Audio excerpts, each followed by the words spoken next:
Multiple myeloma কিন্তু ক্ষেত্র বিশেষে আমরা খুব সহজেই শনাক্ত করতে পারি। যেমন বোন ম্যারো পরীক্ষা করেই কিন্তু অনেক সময় আমরা এটাকে শনাক্ত করতে পারি।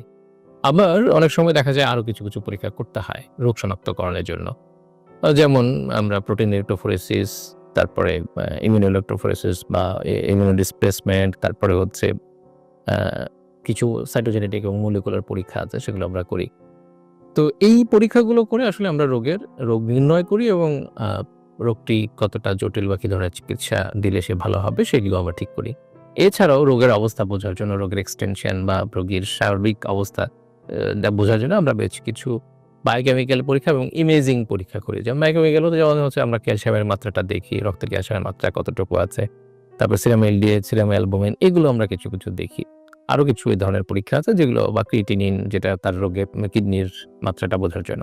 ইমেজিং পরীক্ষার মধ্যে আমরা এক্স-রে বা সিটি স্ক্যান এগুলো অন্তর্ভুক্ত আছে ইমেজিং পরীক্ষার মধ্যে। যে তার হাড়ের ক্ষয় হলো কিনা, এমআরআই পর্যন্ত করি আমরা। হাড়ের ক্ষয় হলো কিনা, সেটা কতটুকু হলো।